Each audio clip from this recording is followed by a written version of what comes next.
Okay, so welcome everyone. First, let me stop my screen. So, welcome everyone to the AI show. Today is our 97th AI show, and being a part of the Dubai AI Week, we have a very special guest, Mr. Basil from AWS, and I will talk more about him. But before that, some house rules for this call. Very quick house rules. If possible, you can switch on your cameras so it will be like we are talking to someone, and mics is off, is the mics is on mute by default. We don't want the speaker to get disturbed. People join in with the mics open, and we want it to go on as smooth as possible. Keep the chat active. I'm your co-host. I will be responding to you and the team will be looking at it. And raise your hands if you have any specific question. There is a reaction button. Raise. We will be giving you the option later on after Mr. Basil. So Basil, you want to take the Q&A later or even halfway? No, we can take it at the end. We can take Sure. it at the end. We could go over everything and like take that time to discuss. Sure. So everyone just put in your questions, raise your hands. When we will have the Q&A, we will take it in that order. So now I will introduce our guest speaker, Mr. Basil Fatin. Today he is going to talk about this from prototype to production, specifically building a generative AI platform that users love and find useful. A little bit about Basil. He is a principal technology evangelist at Amazon Web Services based in Dubai and an experienced product leader, tech entrepreneur, published author, and an international speaker with over 18 years of experience.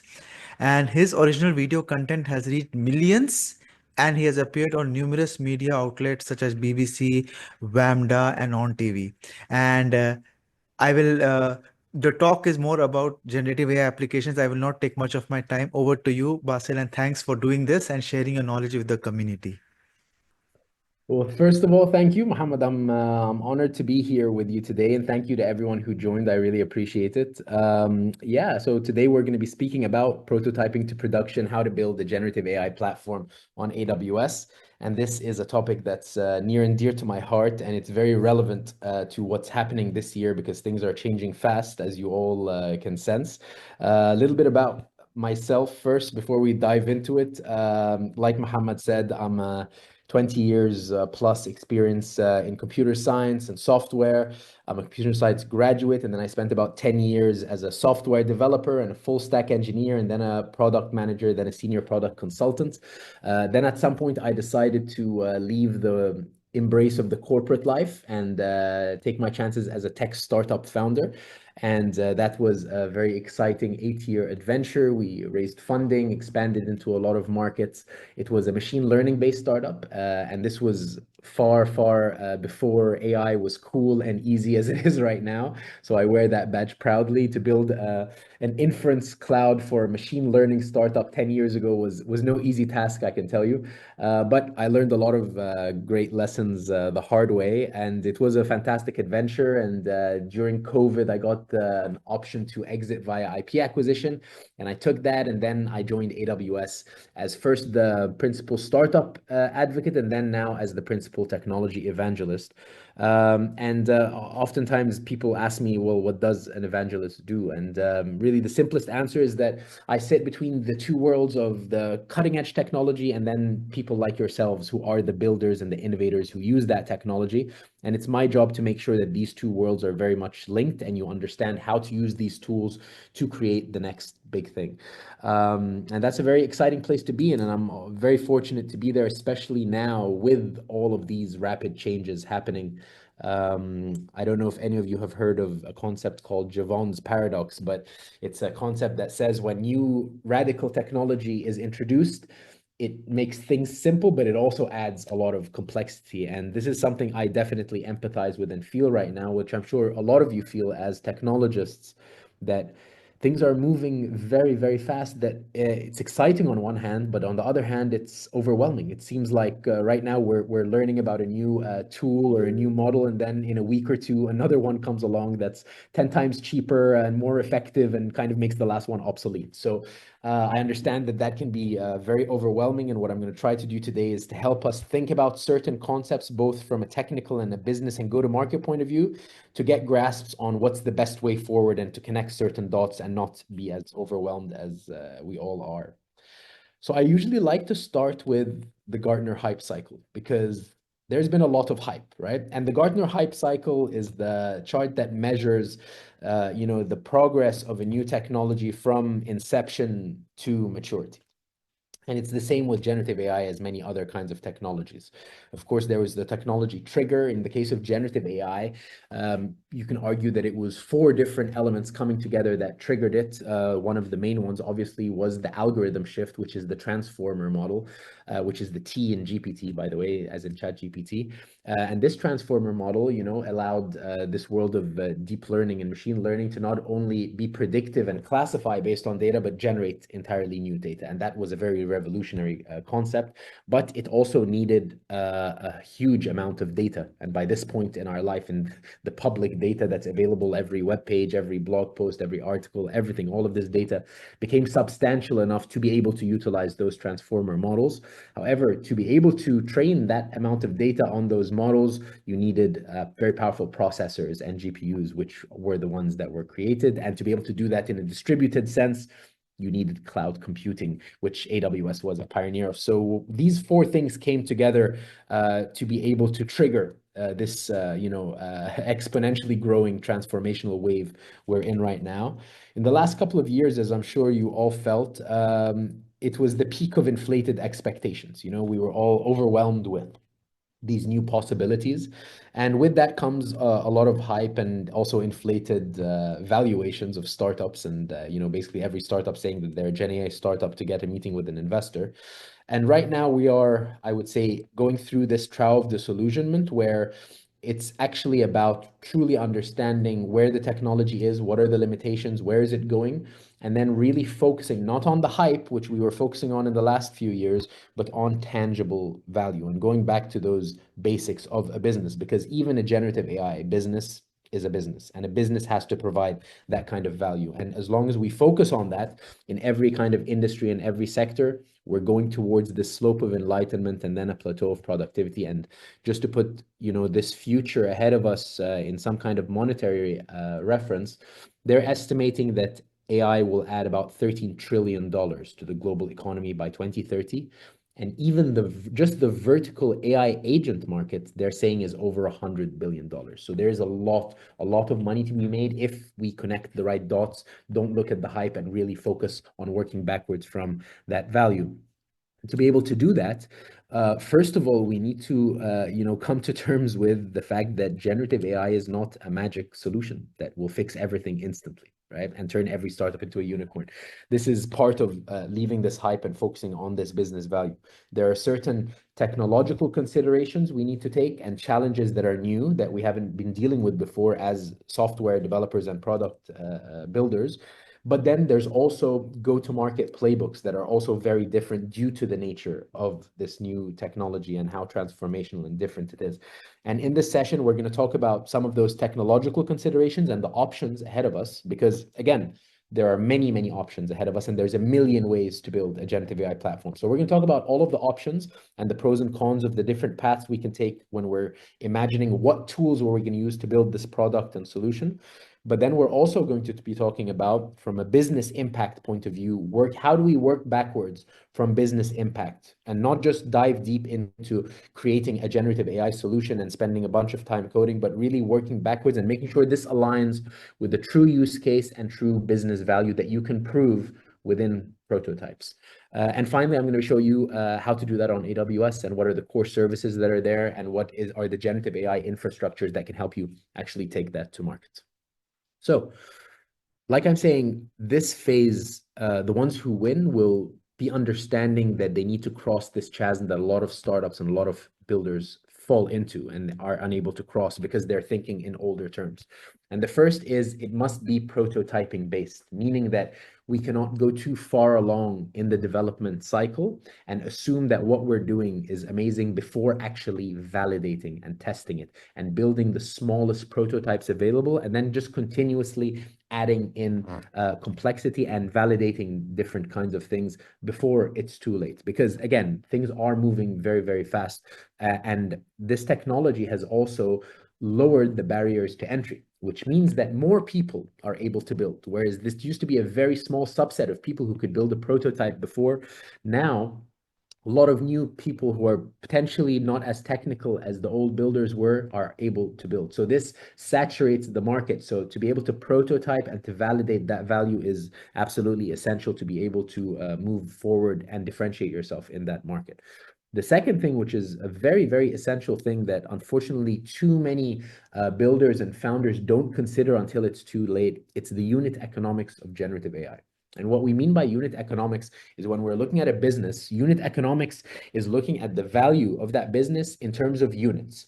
So what are we spending on this one unit? And then what is the value that we're getting? And if you don't know the unit economics of generative AI, then you fall into a lot of problems with pricing later on, and you do not know how to charge. And then you will suddenly hit a certain issue with more users, and then suddenly your costs are going out of control. And that's a situation nobody wants to be in. So understanding those unit economics, which is based on tokens, which we're going to talk about later, is very, very important to be able to predict and price your product.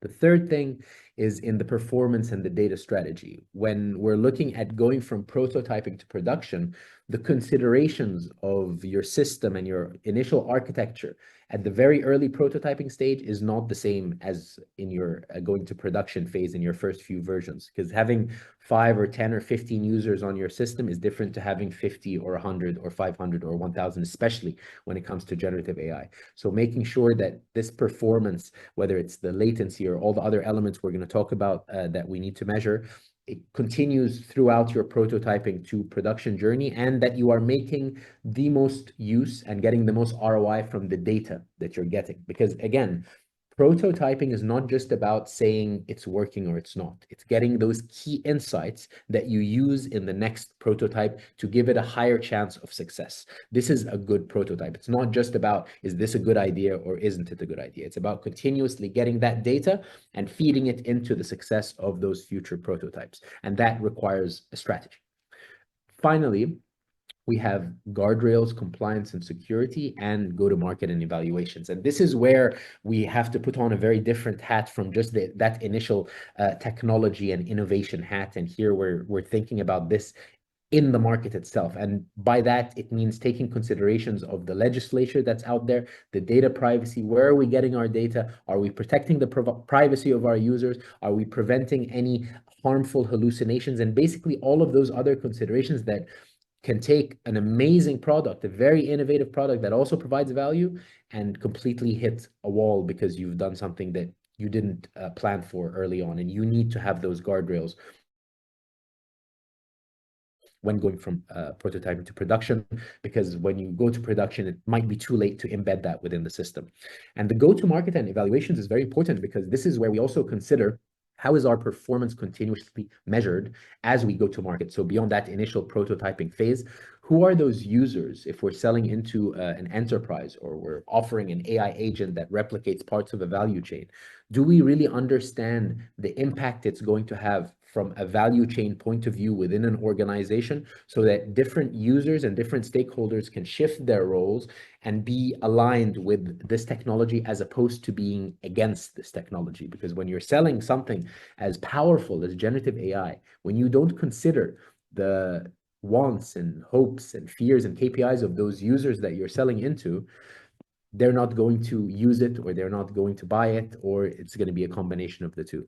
And continuously evaluating that they're getting value out of that product is a very, very important consideration. And this can be done utilizing, humans in the loop and getting that manual validation, but it could also be automated validation, even LLMs as a judge, always monitoring the performance of the different applications that we build. So when we're looking at it from a technology options point of view, and we're saying we're building something with generative AI, I like to look at it like an iceberg, right? And the deeper you go, the more of a stronger moat you have, because fewer people are able to go there.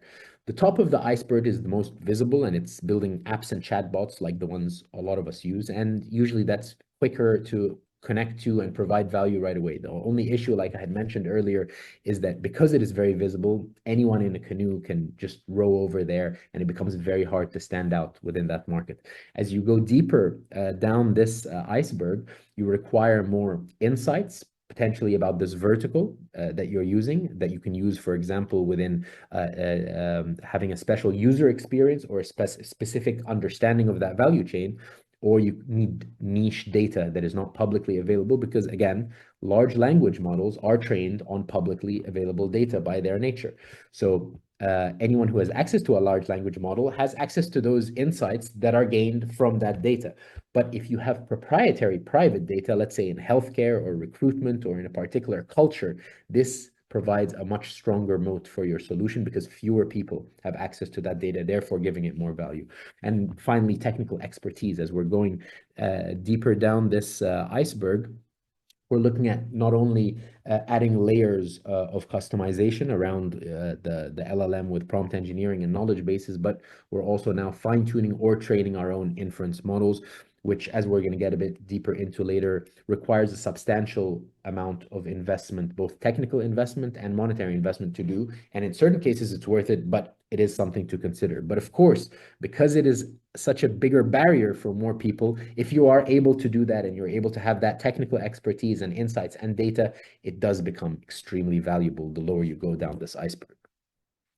So what are some of the challenges when we're about to build a generative AI application, regardless of what we're going to use? There's a few.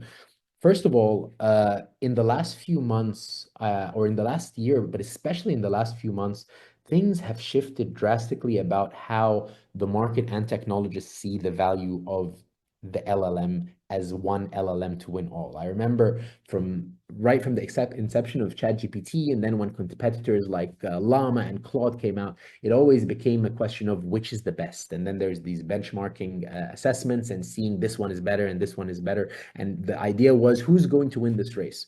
Now, AWS had a strategic decision very, very early on, is that we don't think this is the right race. We think that it's about more choice and different models could do different things better. And actually, it's not about a model getting larger and better. There's potentially going to be models that are smaller, that are more effective for your use case, and even in different parts of your application. And then what we saw in the last few months, especially with DeepSeek, which I'm sure all of you are familiar with, is a new commoditization of the model market. So it's not one model wins all. It's actually much easier now to have these smaller vertical models that do certain things very well, whether it's a process or in a certain vertical. So having access to the newest models and being able to try them and test them and benchmark them as they're coming out, because we might start building. And like I said before, things are moving so fast that within a few weeks, things are very different and there's new models and new capabilities. So you want abstraction layers to be able to plug in a lot of different models and continuously test and benchmark and see which is the best for your case, as opposed to depending on one model that you're going to put all of your chips in that basket. The second thing is handling the relative non-deterministic nature of foundation models and generative AI models. And what I mean by this is that, as any of you know who've developed software before, software was to a very big degree conditional and predictive before using LLMs, because you could at least trace the steps of the software if something's not going right. And you have to understand that if this is the algorithm and this is our code and this is our architecture, if these inputs are all the same, then this output should be the same and expected.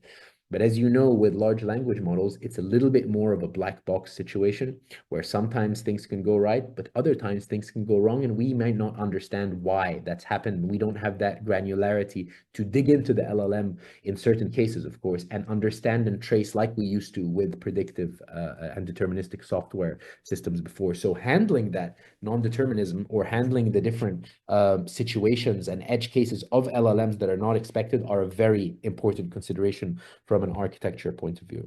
The third, like I mentioned, is data privacy and security. You want to continuously protect the output of the LLMs or your generative AI product, because again, your users are not interacting with LLMs. They're interacting with your product or your startup. So to them, it doesn't matter if there's an issue with the LLM itself. If there's something harmful or exposes their data, or something that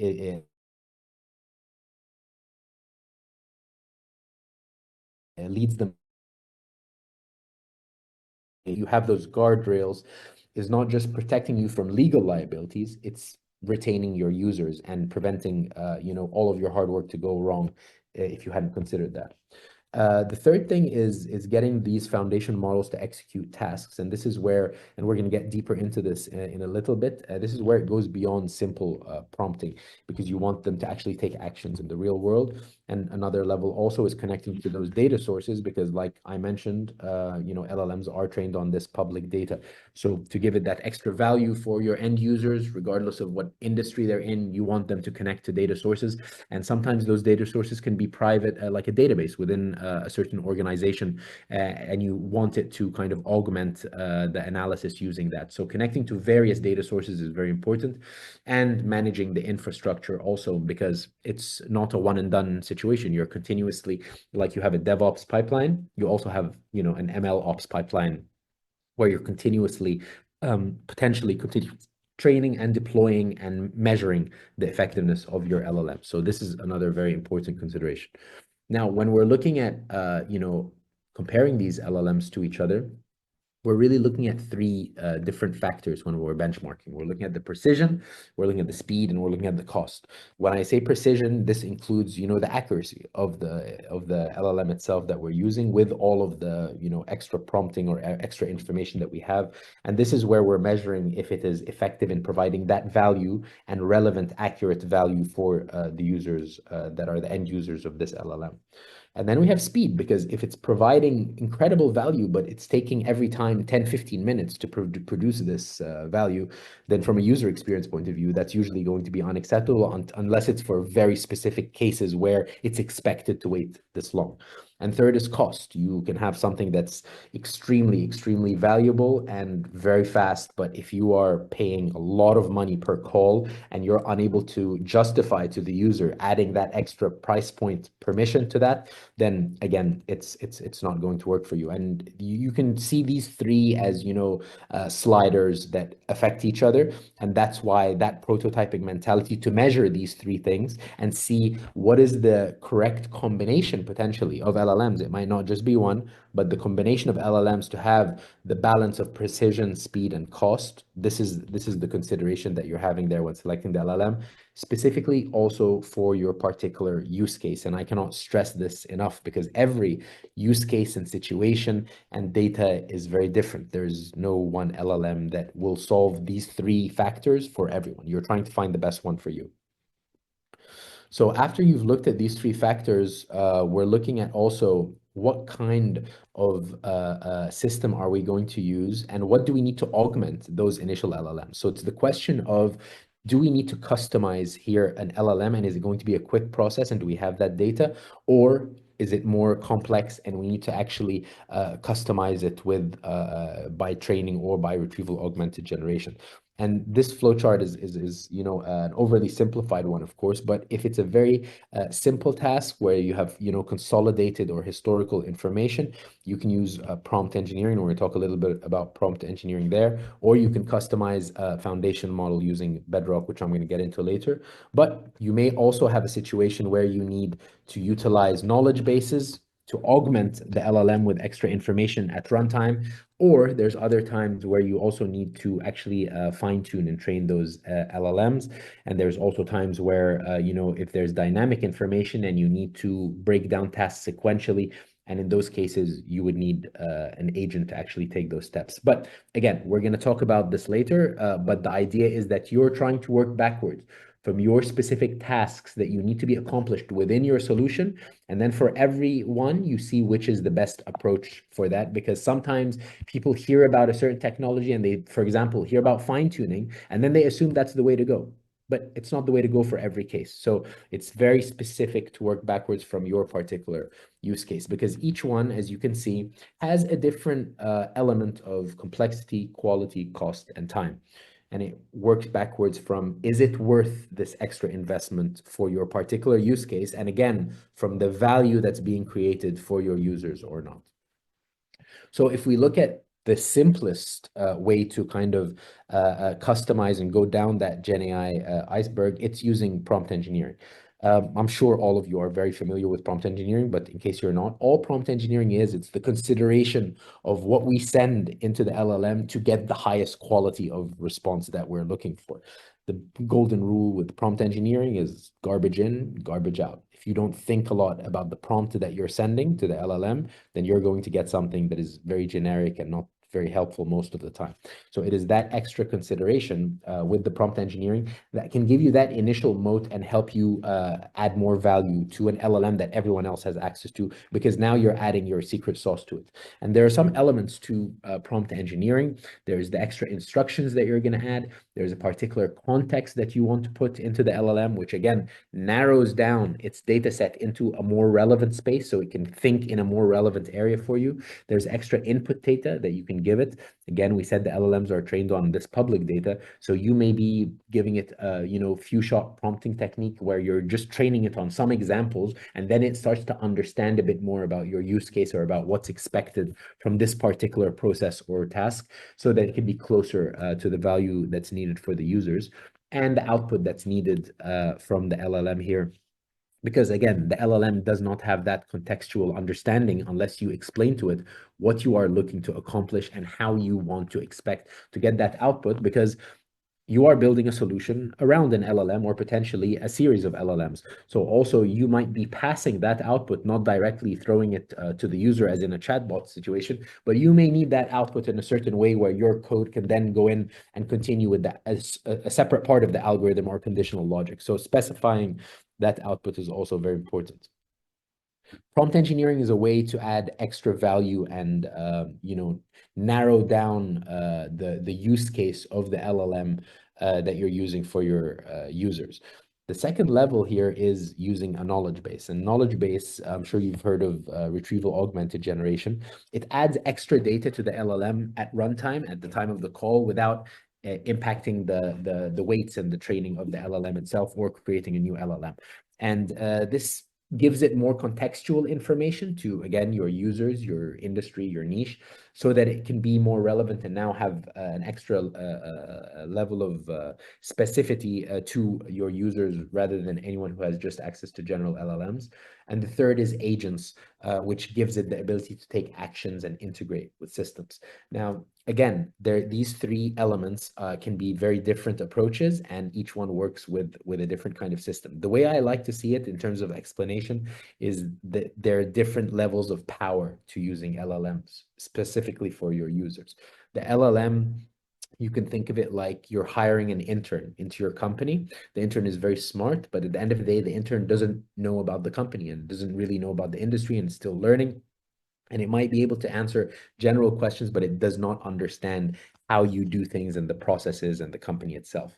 The knowledge base is like this intern after a few years of working in the company. Now they're not only smart, but they understand the ins and outs of the company and the processes and who to call and who are the clients and where everything is. But imagine that this knowledge base is still not connected into the system and they don't have a desk, they don't have a user account, but they're just standing in the corner answering those questions. Even though they have this knowledge, they're unable to do anything. The agent is that knowledge base, that person who has that experience in the company, but now they're sitting at a desk, they're plugged into the system, they have their alias, they're accessing the database, they have the phone to make calls, and they're able to take actions like a regular employee. And then that's an agent. A couple examples of agents in action, which can apply to any kind of solution or startup. You can have an agent that helps, because at the end of the day, you have a solution and startup.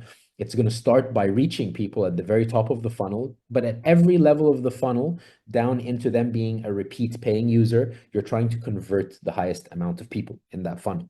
So these are two kinds of agents that help with two parts of that funnel. The first can be a pricing page sales agent, which sits on your pricing page.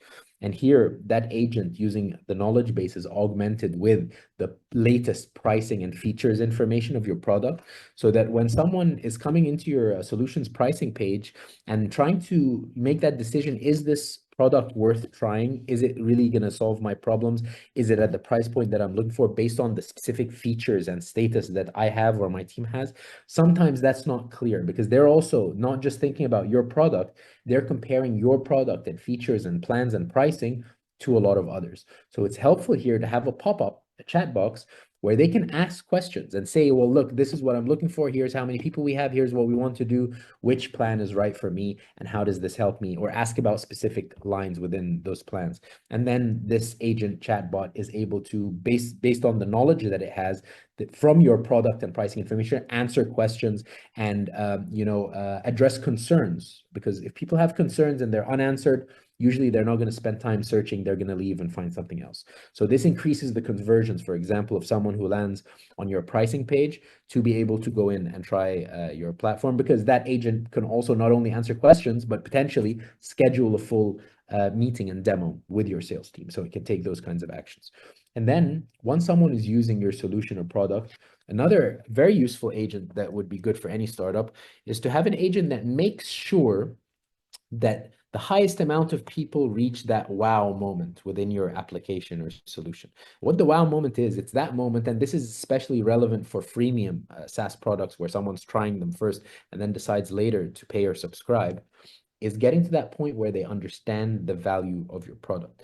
And us as builders, often we're going to build a platform or an application, and then we're going to put different frequently asked questions and help files and stuff, and we're going to assume that if someone is confused, they're going to read this documentation or really search through all the ins and outs of our product. People are not like that. People get confused and intimidated quickly, and they will leave and they will try another product. So if they try to log into your system and they don't quickly understand where is that value, then they will leave and they will never come back.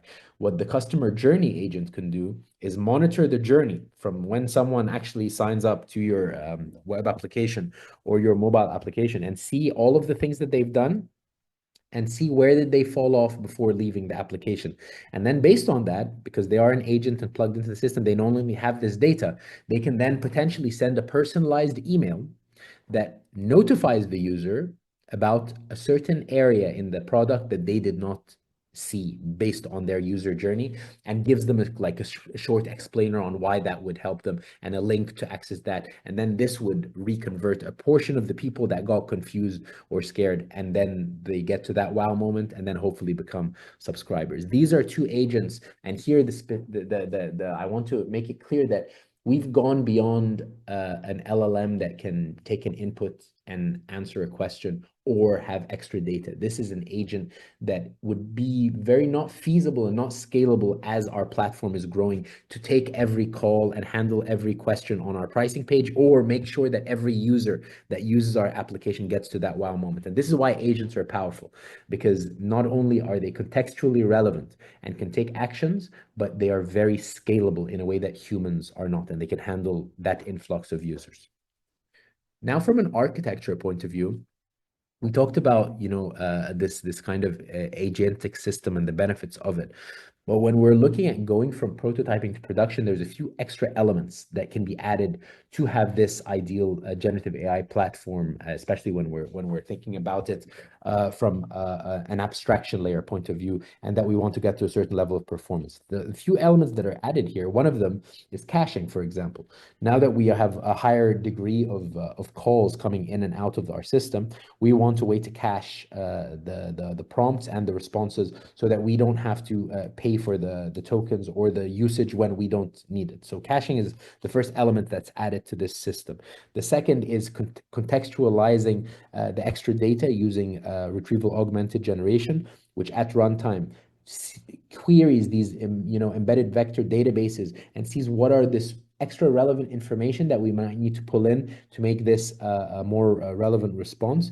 And that can be accessing databases. It could be from whatever kind of data source that you have connected there.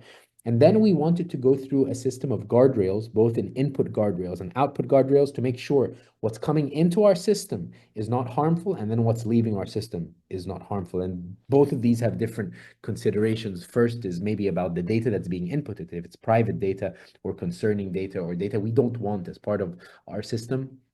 And the output guardrails are obviously protecting the user from revealing certain data or hallucinations or anything that could be harmful to them. And then within this model gateway, now we're not looking at just one LLM that these prompts are going to pass through and it's going to produce an output, we're potentially looking at several, right? And we're going to need potentially an orchestrator to see, based on this prompt, what is the best LLM to handle this. And again, going back to those three elements and factors we looked at earlier, which is the accuracy or precision, the speed, and the cost. So here we're orchestrating, and not only that, we are measuring the output to see how effective these models are, and continuously enhancing based on this data and these insights. And when we're looking at mentioning, going from prototyping to production from an ML ops point of view, if we are training our own models and we want a consistent flow, we have to imagine and plan strategically who are the stakeholders that need to be involved at different stages, so that this is an efficient and accurate and continuously optimized process, from the platform administrators to testing and deployment, and making sure that those business stakeholders or those users are actually happy with our system. And here, when I'm saying how are we evaluating it, there's several ways to evaluate a generative AI application. I'm a big fan right now of a combination of having human-based evaluation. So, you can have that being a star-based rating if from the outputs, or an automated email that they can get potentially at the end of the day, where they could just rate it from like 1 to 10, or so it could be on the level of each output, or it could be on the level of the overall value, or a combination of the two. But this is, at the end of the day, manual reviews and manual ratings from the business stakeholders. And I would combine that with a separate LLM that's used, as they say, as an LLM, as a judge, which is specifically monitoring the output of different models to make sure that it's within an agreeable level of both precision, speed, and cost. And the interesting thing about models is that you might prompt one model to try to measure these things about itself, which is not anywhere near as effective as having a separate model, an observer model, a judge model, looking and being trained only to evaluate the output of a different model. So that's a very important consideration that I'm seeing more and more startups and builders incorporating into their systems. So these are some of the main technology kind of considerations when building a system. The other side of it, obviously, because technology does not exist in limbo, at the end of the day, it has to provide value to people, is the consideration of how this technology is going to be used and by who and why. And when we're looking at that, we need to keep in consideration that it has to be that sweet spot between the technology that we're building, the people who are going to be using it, and the processes, which is what are they going to be using it for, and having a very strong understanding of where our solution fits in within these three. And where does it fit in also in terms of the impact on the business itself? Because if we are, again, saying that we're affecting the value and we are keeping in consideration our unit economics, then here's a useful quadrant that you could look at where your generative AI solution fits in. It can be an internal-based solution, so used internally by a company or teams, or it could be external and customer-facing solution. At the same time, it could be, and again, going back to those unit economics, it could be increasing the revenue or reducing the costs. And sometimes there's different parts of the solution that target different kinds of quadrants. And just to give a brief example, if we're looking at an external facing solution that increases revenue, obviously that can be the generative AI is that core value proposition as a chatbot, for example. That is the core value proposition of that solution. But if we say that it's customer facing, but now we're looking at reducing costs, then we can go back to that example that I said about that sales agent, where you normally have a person and a call center agent sitting there, and it connects to them and they're waiting and they're answering these questions. Now we're automating that process. So it's still customer facing, but for us as a business, if I'm using your generative AI solution to do this, I'm now reducing my costs and so on and so forth. Internally increasing revenue. I'm seeing more and more internal sales teams use generative AI to optimize their sales process, for example, by continuously getting insights from the different sales calls and the different customer journeys. And then obviously internally reducing costs, we're looking at more productivity tools, and internal within the company itself, from brainstorming down into making sure that a new hire is onboarded and very efficient as quickly as possible, because that is cost for the company. The longer someone takes to provide value, the more that they're paying. So if you're able to reduce that, then you're reducing costs internally. All ideas are not created equal, right? And ideas in our mind can seem fantastic, but we need certain ways of comparing those ideas, right? And we talked about like benchmarks of comparing LLMs, for example, technically, but what about comparing our ideas themselves now that we're thinking about connecting our technology into the market or for a certain business user? So here we're looking at three different things when evaluating these ideas. The first is, what is the business opportunity here? And this is very important to quantify. What is the potential value? If you're selling into a business, what is that potential value that you're going to give to that business?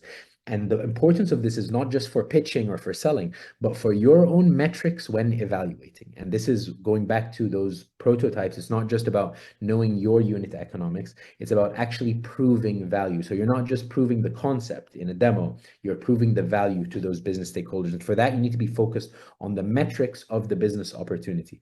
And that involves often understanding what is the value chain that you're selling into. So there's no such thing as just your recruitment technology Gen AI tool. You know, where is it screening? Is it sourcing? Is it in analyzing the interviewer's responses? Where is it exactly? And then what is the cost of each step of that value chain? So understanding this is very, very important to quantifying and measuring the business opportunity of an AI idea. Second thing is the feasibility risk. Is this actually, are you able to do this, right? Because you can have the best idea with the best business value proposition, but the feasibility is not there. And the feasibility might not, by the way, just be from a technology point of view. Maybe the know-how is not there to know how to do this. Maybe it's so niche that you don't have the subject matter expert to actually help you build this in a way that can provide value to other subject matter experts. Or maybe the data is not there. Like we mentioned, if you don't have access to that niche or proprietary healthcare data, for example, how are you going to build a healthcare Gen AI startup, right? So this is part of the feasibility. And adoption risks is, again, going back to understanding that for this to be successful, people must use it. So you could have the best technology in the world and you put so much into this innovation and it actually works, like it could actually provide value. But if people are threatened or they do not use it, fortunately, that means nothing and it brings the value down to zero. So you have to have those adoption risks in mind. And it's very important to understand that when you're selling, again, as an example within B2B, if you're selling into the enterprise, you're often not selling to one user. You're selling to maybe 3 or 4 different users within the enterprise. And you have to understand the adoption risks for all of those users to make your solution and generative AI platform as successful as possible. So where does this, if we're going to look at specifically AI agents, where can that value creation be?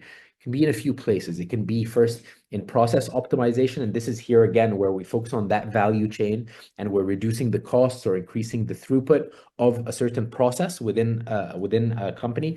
And again, it's been a big mistake, I'd say, in the last while with the big claims of generative AI solutions of saying, for example, going into a company and saying, we're going to replace your marketing department. We're going to replace your marketers. This has not been proven to work at all right now, and actually is now having a negative effect when you go with these big claims and big hype claims. The best is to really be focused on a particular process within the teams or within a certain job description, and then show where your AI solution can provide value there and augment and increase the efficiency and output of your users, as opposed to having that big claim of saying I'm replacing certain people's. And there's different parameters here that you could then test. Decision augmentation means that within the decision-making process, it is providing extra insights that help people make better decisions. And this also helps in every team to understand where are the human limitations. Sometimes the human limitations can be in just the ability to concentrate on so many things, right? Like, let's go back to recruitment.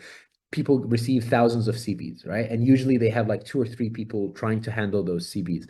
So here, the human limitation is just from a sheer volume and concentration point of view, it's impossible to review thousands of CVs to know who to talk to for a certain role. So this is, for example, one process that can potentially be optimized by providing a ranking of CVs and different kinds of insights, so you don't have to actually read every single one of them. And the other is trying to, provide insights that beat these cognitive biases that people have because people don't always think logically. And the third is taking the augmentation to an extra step using agentic practices, which is I'm not just providing you extra information, I'm actually taking those actions. And here we need to go back to thinking about the feasibility and adoption risk, where if you're taking actions that can have catastrophic repercussions if they go wrong, then this is not a best place to create those decision automations and rather have those insight augmentations be better, since it is a higher probability of things to go wrong. And one thing that I'm not going to dwell on, but I want to emphasize is that since we are agreeing that the sweet spot is between technology and people and processes, and that we're working backwards from the value our Gen AI is creating, the first thing we need to do, even if we are from a certain industry, is to talk to people within that industry and to really understand where are their friction points, where are the places that they're suffering within these different tasks and value chains, not necessarily in their entire job, to understand where our solution fits in and also understand their fears and challenges so that we can mitigate those adoption risks in the way that we're selling into the system and in our user experience. So this is decoding data science. So I don't need to tell you about the importance of data, right, in this kind of a solution. With generative AI, and specifically when using niche and specific data, whether it's using RAG or in fine tuning, adding your data is of such a huge value to whatever solution that you're building. However, and though people say that data is the new gold, often when you go into enterprises and your first objective is to utilize their data to actually train your solution, unfortunately, a lot of times we discover that it's not a gold mine, it's rather more of a sewage plant, because the data is not created equal. There you can have a huge amount of data within an enterprise or that's given to you, but it can be not prepared at all for generative AI. It can be a massive, massive headache. There's 4 different things, obviously, that I'm sure all of you understand in terms of looking at data and calling it good data or usable data. There's granularity, meaning that the information is separated. It's not all stored in lumps so that you're able to put them into different tables or objects and query them and build those relationships. Fortunately, a lot of companies and enterprises think first about storing data and don't think about these elements. So you find a lot of lumped information without, dissociating the different concepts and ideas and objects within them. Immediacy is that you need, for the most time, relevant data. So if the process of getting the data is very outdated and you need data that's more relevant, this becomes a problem. The quality is obviously a major thing. If there's inconsistencies, or sometimes it's spelled this way and sometimes spelled that way, or there's a bunch of noise or garbage or whatever kinds of issues that can affect the quality of the data, that is a big problem. And that the context of all of the information stored is there. And you would be surprised how much important contextual information is not logged and stored within the data of a lot of enterprises, because they gave it as an afterthought. They thought that they need to store this, but they forgot that to provide that data with the real context, they needed to add, for example, location, geography information for a certain, location-based or real estate or something system, and they forgot to add that, and that removes all of the contextual value within the system. And we are really trying to take all of this data at the end of the day, move it into information and knowledge. So we're sorting it and we're getting insights from it, and then we're taking it into wisdom, where we can then, like I mentioned earlier, augment decisions or automate decisions. And that's the big goal that we have with the data itself. And we want to take all of this and we want to turn the proof of concept into a proof of value, and to take all of the concepts that we discussed today from the technical and the business point of view and build those prototypes to actually prove the value to our business decision makers and our users, and to show that this is a sustainable business based on our pricing as it grows from the unit economics. Now, from an AWS point of view. Now, I don't know how many of you are familiar with AWS. I hope you are, but if you are not, you can think of Amazon Web Services as digital building blocks. You can use it to build a simple landing page, or you can use it to build Netflix, which is hosted on AWS, or some of the biggest e-commerce sites, or NASDAQ, or Epic Games, or just the most massive solutions and streaming services and gaming platforms, or economic indicators that you have. So you can use those building blocks to do something very simple, and then continuously expand it in terms of complexity to handle huge scale and complexity. Here are those five, I call these the five starter services when you're thinking about building using generative AI on AWS. Bedrock is the home of generative AI applications on AWS. This is where you can get access to the different kind of models, from Llama to Stability to Claude, and to the Amazon Nova, for example, models. There's all kinds of models. There's multimodal models. There's different kinds of ways that you can provision models. You can fine tune different models that are on the cloud, and you don't have to worry about the inference cost. You can have serverless also models, and this is why the second service is Lambda. This is the serverless service on AWS where you can not be needing to provision dedicated compute resources as a server to communicate with your large language models. You can have these functions that are only charged when they are used because they are serverless, and that communicates with the LLMs on Bedrock. To be able to do that and connect the front end to it, you need API Gateway, which gives these Lambdas these publicly accessible URLs and also helps you keep it more secure. And S3 is, you could think of it as the disk drive, or storage. It's where you store all of your data, the data that you can use, for example, as retrieval augmented generation in a knowledge base, for example, to train and put that in an embedded vector database, or you can store a very simple HTML page as a front end that then accesses API Gateway and Lambda and Bedrock to handle the communication with the LLM. And finally, IAM is it's the connection layer and the security layer, which provisions the security levels between different users and different services. So when you're building out services on AWS, because AWS is the most secure cloud platform and security is the top priority, every time you provision a new service, you have to create an IAM connection layer to authorize that this service has access to this amount of data. And this is the consideration that you need to have as you're building out these services and connecting them together to keep the security as high as possible, even from a prototyping point of view. Now, we mentioned earlier about the GenAI Iceberg.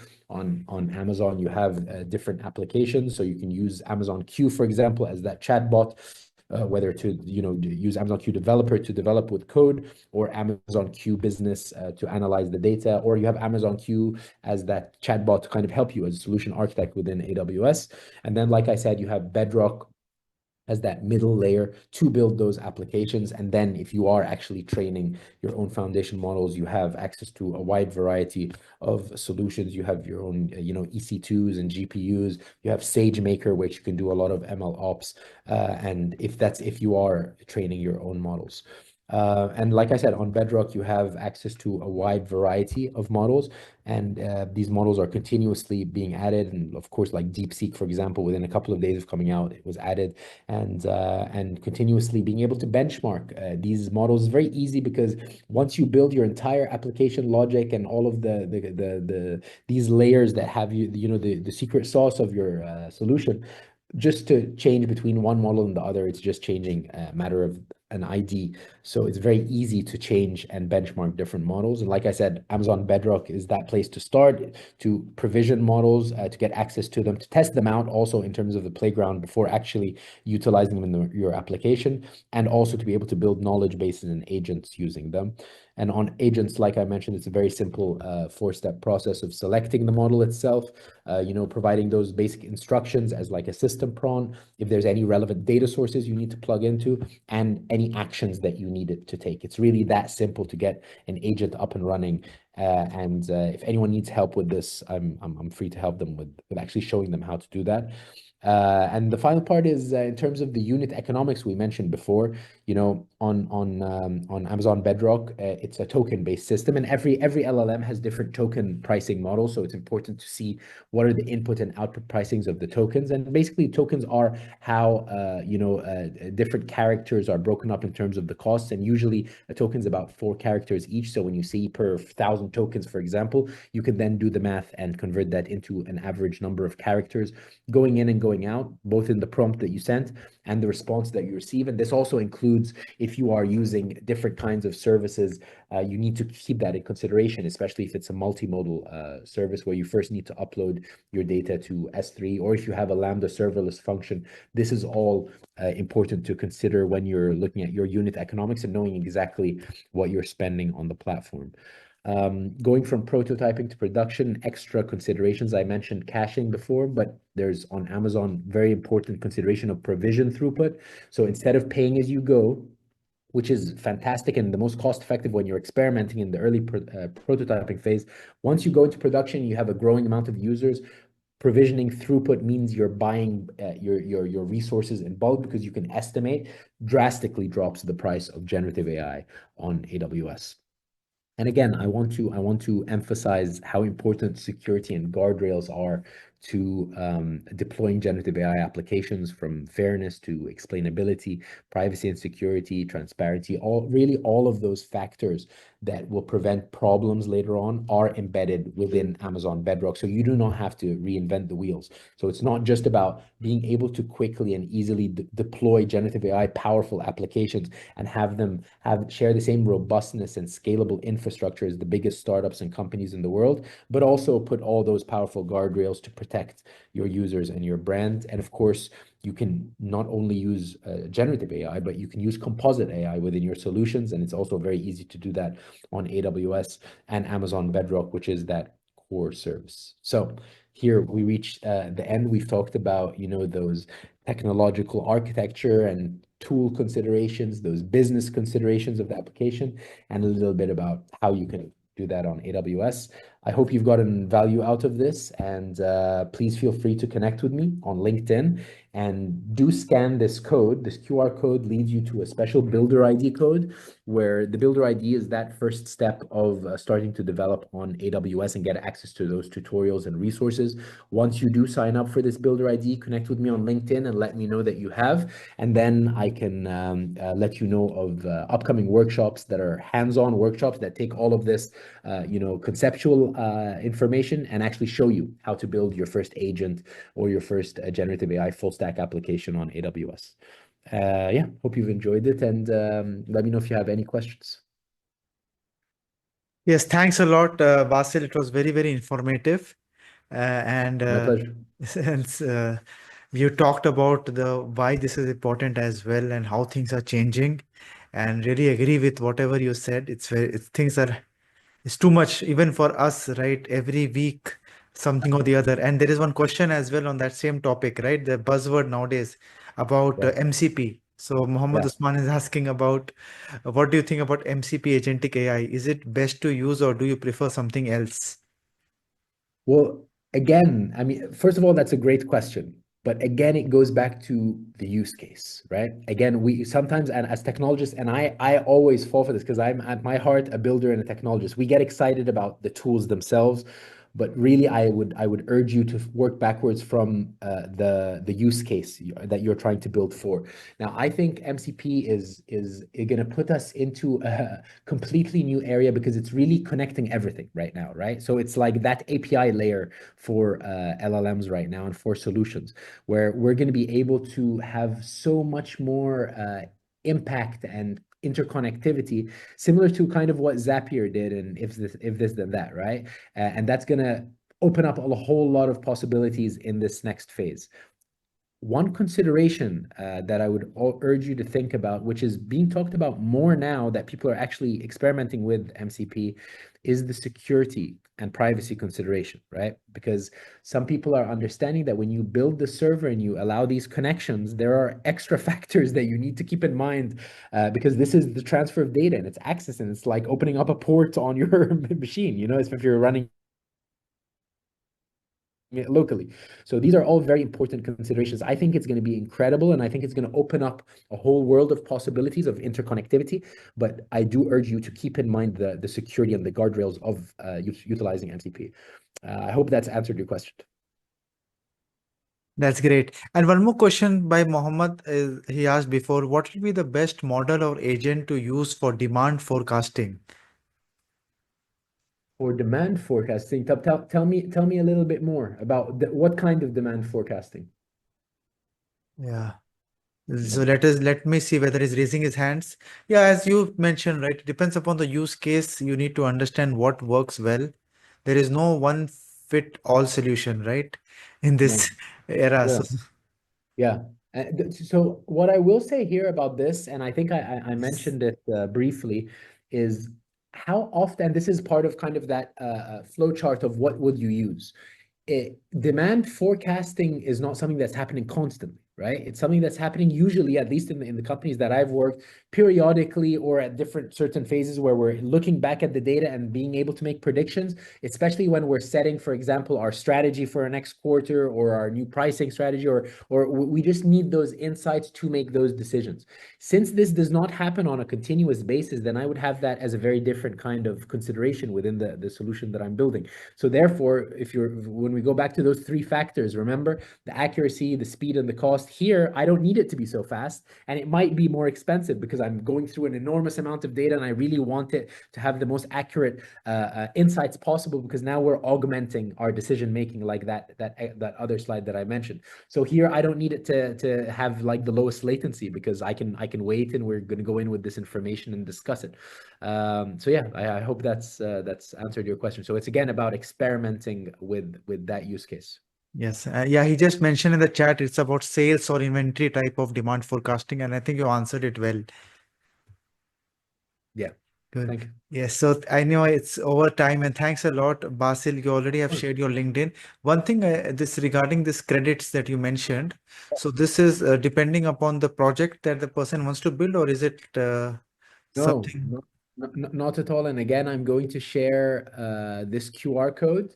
Once you do create your builder ID and reach out to me on LinkedIn, I have access to credits that you can use. And this is, so there's two kinds of credits. There's the activate credits for if you have an established startup, then you can sign up as a startup and get access to those credits. I think that it starts at $1,000, but then depending on your traction and like where you are, and if maybe you've joined an accelerator, then they can sometimes provide up to $100,000 in credits. But this is if you have an active startup, with a page and activity and some kind of traction. But if you don't, and you're just a builder and you want to experiment with some credits, I do have access to credits. So please do create your builder ID using this link. Reach out to me on LinkedIn. I'd be happy to provide some credits for you to experiment with. Yes, Satya is asking, are there guided tutorials? I think you mentioned, right? There are some. Yes, there's a lot. We have our AWS developers YouTube channel. That would be the best place for guided tutorials. And if you follow me on LinkedIn, you're going to be getting notified as soon as any new videos come out that guide you through these processes. And again, reach out to me on LinkedIn. Tell me about what you're interested in specifically, and I can share that video with you directly. Yes. Yes, sure. I will also reach out to you, Basil, because we do some community workshops on AWS. So if you Great. could get some credits and do that workshop, it would be really amazing. I'll get in touch with you one-on-one Yeah, that regarding would be that. great. Yes. And thanks a lot, Basil. Any closing thoughts you want to give before we end the AI show for this week? Really, that I would say this is the most exciting time to be a builder, right? It's the distance between a great idea and something that works and value that people can use, it's never been shorter. At the same time, we are overwhelmed in options and data, and sometimes this can cause, what they say is like analysis paralysis, where there's too many options and too many paths that you end up doing nothing. I would urge you to not be overwhelmed with too much information or the newest shiny object, but instead really work backwards from solving a problem. And then once you do work backwards, you'll realize and be able to benchmark the best tools to do that. And again, I'm always happy to help and discuss, even if it's from an ideation point of view. Let me know what you're thinking, what you're working on. I'll tell you what I think about it. And then if you're going into the next step of wondering what would be the next, that first prototype architecture, what tools, what LLMs to do that, also happy to help with that.